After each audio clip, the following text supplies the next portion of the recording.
Good morning, students. The topic you are going to learn today is from Unit 1, Chapter 2, Human Reproduction. You have already learned about the definition, need and types of reproduction in Lesson 1. So today we are going to learn few topics like 4 main functions of the reproductive system, major reproductive events and reproductive system. In that we are going to learn about male reproductive system. So first we shall learn about 4 main functions of the reproductive system. So what are the functions? The first one is to produce gametes. Second one is to transport and sustain these gametes, to nurture the developing offspring and to produce hormones. To produce gametes in the sense to produce male and female gametes, namely sperm and ova. Next one, to transport and sustain these gametes. Transport means to move the sperm from the male to the female genital tract. Next one is to nurture the developing offspring. Nurture means we can say either to give care and protection or to feed the offspring, developing offspring. Next one is to produce hormones. Hormones means we have read about certain reproductive hormones like testosterone, estrogen and so on. So all these functions are carried out by the reproductive system. So here sustain these gametes means you must have seen this sperm, it has to survive for certain period of time in the female reproductive tract. So to transport and sustain these gametes and to produce gametes, to transport and sustain these gametes, to nurture the developing offspring, to produce hormones. Out of these 4, to produce gametes, this is carried out by the primary reproductive organ, whereas these 3 are carried out by the accessory reproductive organs. So after that, the next one is major reproductive events. So what are the events that take place? First one is gametogenesis. Gametogenesis is a common term and it denotes formation of gametes. So gametogenesis includes oogenesis and spermatogenesis. Spermatogenesis is the production of sperm and oogenesis is the production of ova. So together we give the term as gametogenesis, formation of gametes. Next one is insemination. Insemination means transfer of sperms. So the sperm has to be transferred from the male into the female genital tract. So that process is called as insemination. The next process is fertilization. Fertilization is a familiar term.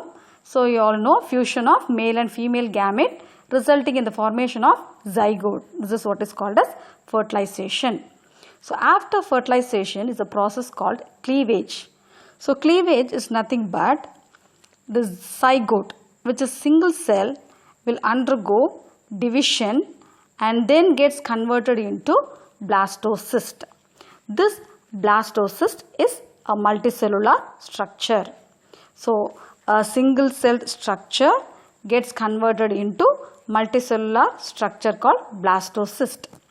The next process is called as implantation. So implantation is nothing but the blastocyst attaches to the uterine wall. So blastocyst moves to the uterus and gets attached to the uterine wall. This process is called as implantation. Next is called placentation. So placentation is also a very common term where a connection is developed between the fetus and the mother. So what is the need for placenta is, this is very important for exchange of nutrients. So placenta is nothing but an intimate connection between fetus and the uterine wall of the mother.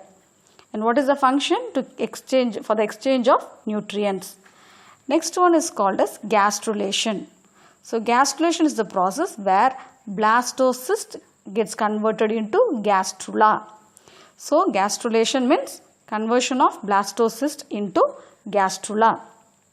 Gastrula you have read about the three germ layers, ectoderm, mesoderm and endoderm.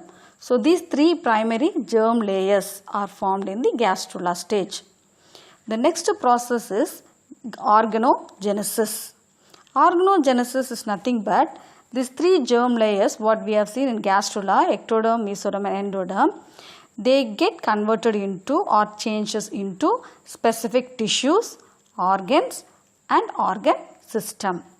So according to the germ layers, that is ectoderm, what it has to be developed, or mesoderm and endoderm, they develop according to the fate.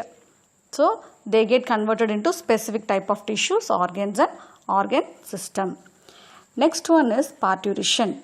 Parturition is nothing but the expulsion of fetus. Fetus here is a baby. So the expulsion of fetus from the mother's womb, from the uterus. So that is what is the major reproductive events: gametogenesis, insemination, fertilization, cleavage, implantation, placentation, gastrulation, organogenesis, parturition. So you can see in this diagram, so here you can see this is ovary. So here after ovulation, ova is released. This ova is fertilized by sperm. So this process is called as fertilization. After fertilization, zygote is formed. So zygote is a fertilized egg. So this fertilized egg or the zygote, it undergoes cleavage. That is, one cell divides into 2, 2 again changes into 4, 4 into 8, and it goes on like this, and finally it reaches the blastocyst stage, that is multicellular stage. Then later this blastocyst moves to the uterine wall and gets implanted. This process is implantation. So after implantation, placentation occurs, gastrulation, organogenesis, all these processes takes place. Finally the fetus will be expelled out. That is what is called as the last one, parturition. Next one, how are these functions carried out? Now we have seen so many reproductive events. How are these functions carried out? So as I told you, some of the functions are carried out by the primary reproductive organs and some by the accessory reproductive organs along with the hormones. Yeah. So the primary, accessory reproductive organs and hormones, they play a very important role to carry out these functions. So now we will see what are the primary reproductive organs: ovary and testis.